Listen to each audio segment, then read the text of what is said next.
ang sinasabi ko po kanina, meron po tayong mga bisita na galing po sa Kalayaan Municipality.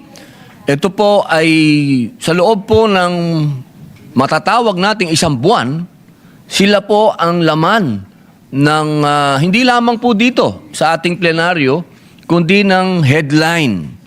Lagi pong pinag-uusapan ang patungkol sa mga isla po natin na kasalukuyang pa rin po na pinagtatalunan at nagkaroon na po ng mga palitan ng patutsada. Pero meron pong isang katotohanan, Ginoong Pangulo. Ito po yung sa dami-dami ng mga nagsasalita, meron pong mga pangangailangan ang Kalayaan Municipality na hanggang sa ngayon po ay hindi pa nila nakakamtan. Meron po tayong video na ipapakita at mga larawan na ito po ay nakaraan pa nung 19th Congress pa po natin ipinresinta.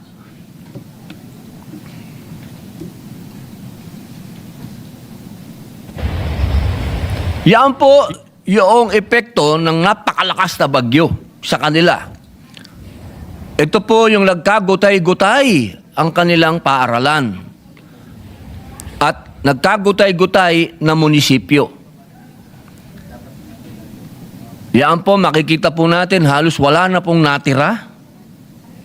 Diyan po yan sa Pag-asa Islands, ang Kalayaan Municipality. Humingi po sila ng tulong sa atin nung panahon na yan. At kagyat naman pong nagpunta doon ang dati po nating Senate President Mig Zubiri at nagkaroon naman po ng magandang balita sapagkat sa ngayon, yung pong paaralan ay nagawa na po yung isang paaralan. At yung isa naman pong paaralan din ay ginagawa na. Pero, Ginoong Pangulo, ayan po yung larawan ng mga paaralan na tumayo. Pero, Ginoong Pangulo, meron pong isang bagay na hindi katanggap-tanggap. Paano po tatawagin na isang municipality ang isang lugar kung walang munisipyo? Yan po ang ating inilalapit sa ating mga kasama dito ngayon. 24 po tayo, 23. Hinihingi po natin na sana yung pong kanilang munisipyo ay mapondohan. Sapagkat ito po ay pinondohan ko, pero ito po yung nakasamang tinatawag nating for later release. Na FLR po ito, pinondohan ko po ito para magkaroon na po sila ng munisipyo, pero sa malungkot na pangyayari po, hindi po ito na isakatuparan.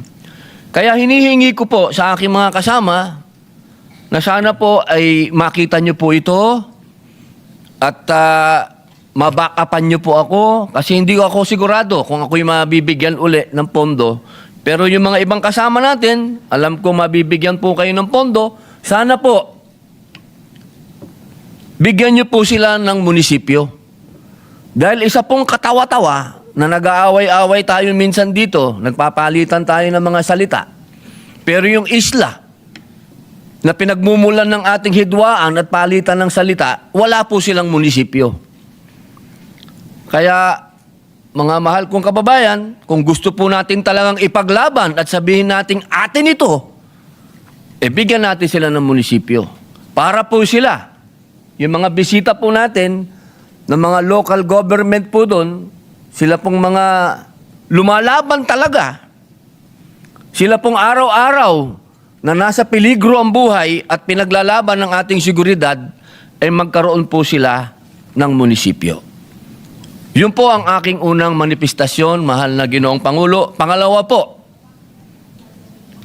meron pong Ramadan na bukas. Umpisa na po ng aming Ramadan. Medyo meron lamang pong mga kalungkutan na nangyayari sa ibang mga ahensya ng gobyerno dahil kailangan pa po makiusap ng mga kapatid ninyong Muslim doon sa kanilang mga namumuno para po pagbigyan na sila po ay payagan na practice po ng kanilang Ramadan. Kasi po, meron naman po tayong Presidential Decree number 291 na inamendihan po ng Presidential Decree number 322 na idinatalye po ng Civil Service Resolution number 81-1277.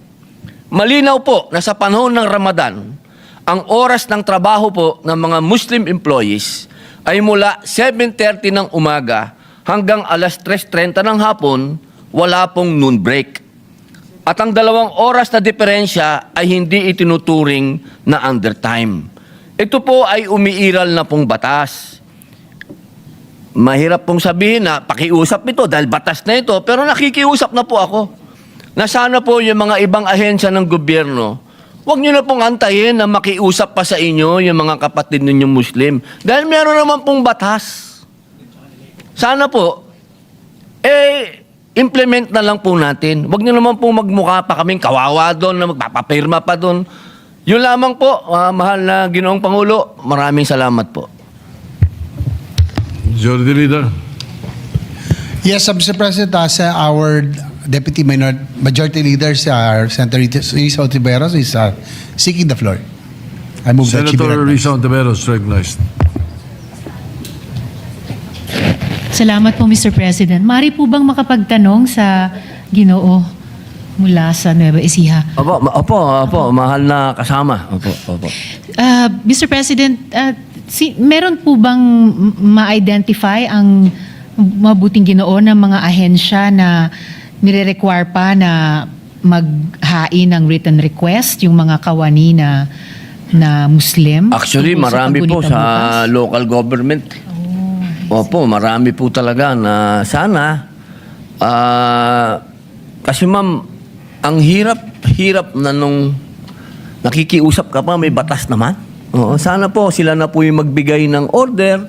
Huwag na nilang antayin na may request pa. Sana po sila na po yung magbigay kagad ng memo doon sa kanilang mga opisina na may Ramadan ngayon at kinikilala naman po ng ating Pangulo na kahit po tayo kinilala kanina ng ating majority floor leader na meron pong Ramadan, na sana po may memo na po kaagad na hindi na po kailangan pang sasabihin po ng iba, kailangan gumawa kayo ng sulat.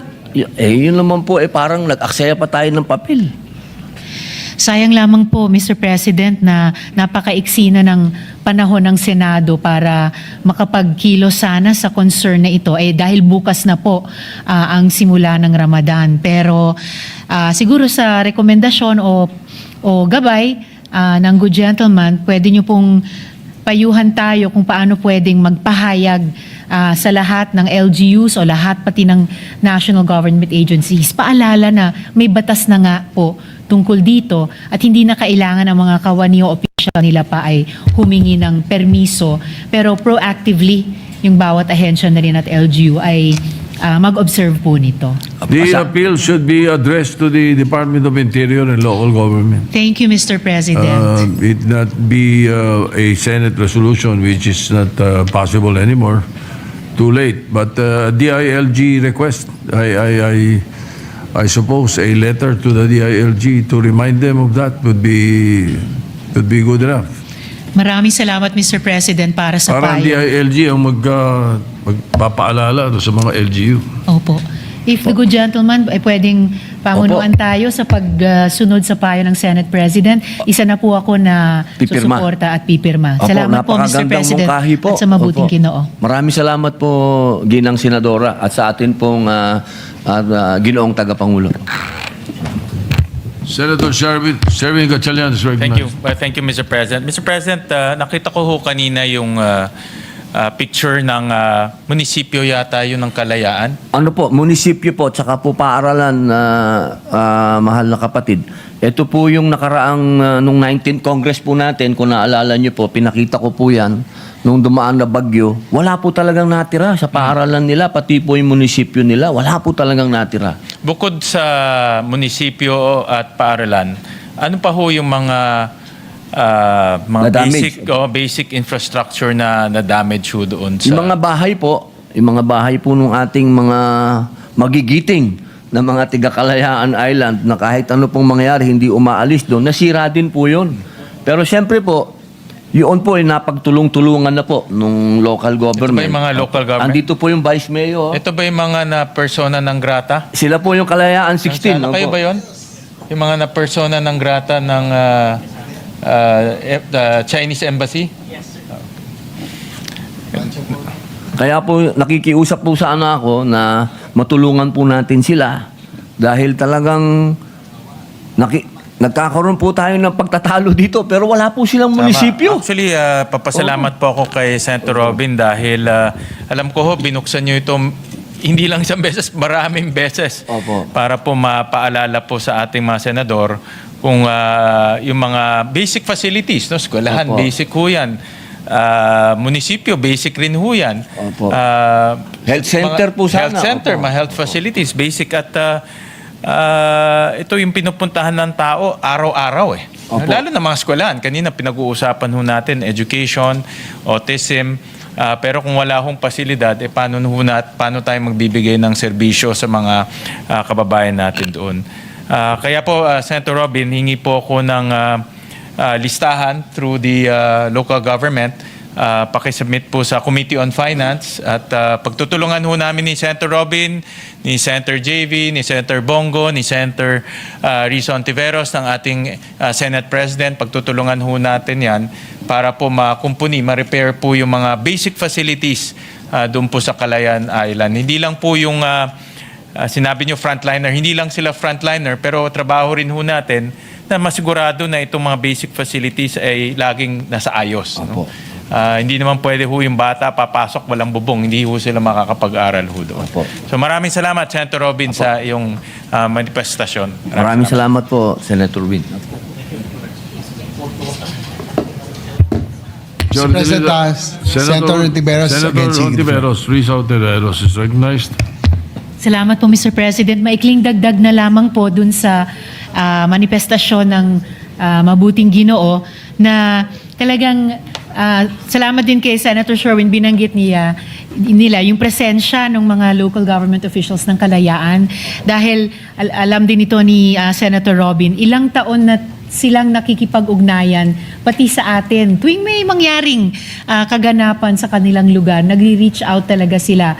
Doon na nga, yung sinabi ni Senator Robin nung nasira nung bagyo, yung mahalagang infrastruktura, pati po nung may bumagsak, Mr. President, na remnants ng, hindi malaman kung rocket ba yon or ano, sila rin po ang nag-retrieve nun at talagang sa isang border, malayong border ng ating archipelago, itinataguyod nila ang watawat ng Pilipinas. So, mabuhay po sa kanila.